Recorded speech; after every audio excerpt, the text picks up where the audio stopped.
maybe this is not kind of on the surface for the people that know you, but you have a form of autism. Yeah, true. And some people said it as a disadvantage, but we always say make it your superpower. Yeah. Maybe interesting to know, how did you transform this into a superpower?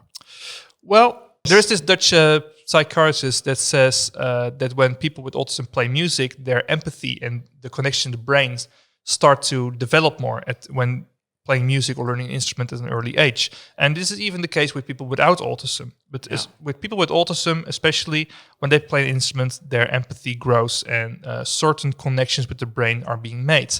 And I think this is basically, when I started to play music, is how I adapted within my autism. So I still have the autism side. So when I'm in stressful situations, I can get back into some old habits or get very uncertain. But when I'm composing music, it works as a superpower, because when I'm writing music, I know I need to finish this, and this autism is basically the engine that keeps on running. And this is why I also write so fast, because I can write or come up with ideas pretty quickly. When I was a kid, I used to draw, basically to sketch with just with a pen on paper, and every day I draw around something like 50 paintings or something like that. And right now with music, it's the same thing. I can come up with ideas pretty quickly due to my autism. And that is really one of the superpowers that I possess, luckily, currently.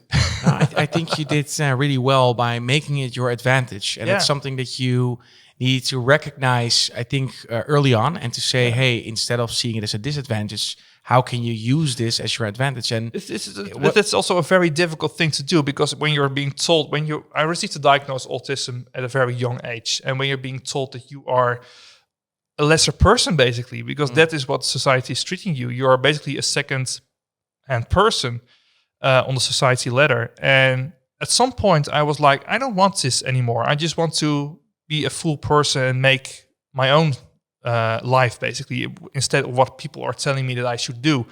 And this is basically when I started to write music and said I want to do music for a career. And even when I gained a little bit of traction in the music industry, there were still people that say you should get a real job, or this is maybe not for you. And I was like, I decided for myself, basically. And when you're being diagnosed at a very young age, when you're being told that you are a lesser person, you are starting to believe it at some point. And at some point, and I have a very good family that have supported me constantly, and at my school as well.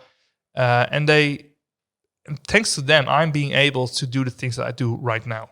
So can you remember the point that you believe all the narrative that's around you? Some people that are very pessimistic, telling you can't do something. Do you know that specific point, that breaking point to break free from, no, I don't believe this anymore, I'm going to now... I think that was around the time that I learned to play the piano, when I was 11 years old, and when I started to play my own music. And that was the point I thought, I am more than what people have told me. And I like that. That's basically, a growing point. Because when you're 11, you're going into your teenage years, and that's also a pretty tough period when you're starting from a child to going to adulthood.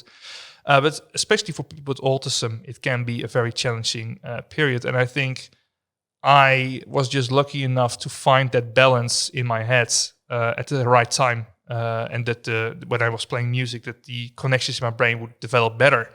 But still, I have times that I'm still doubting myself a little bit, but that's a bit of a healthy imposter syndrome, I think, as well. But then again, there's maybe somebody listening in with a form of autism, also in the creative sector. Can be music, can be maybe film or games.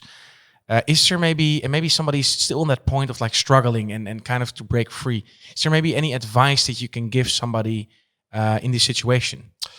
Yeah, I know it's very easy for me to say what I'm going to say right now, but don't give a flying fuck. Yeah. Let's go. what someone thinks of you. You are who you are. And I think it's very important that we are going away from this myth that people with autism are very unempathic, because I'm very extrovert and very empathic. I can talk your ears off, basically. And I I know that a lot of people with autism are very introvert and don't want this. So I'm maybe the exception on the rule.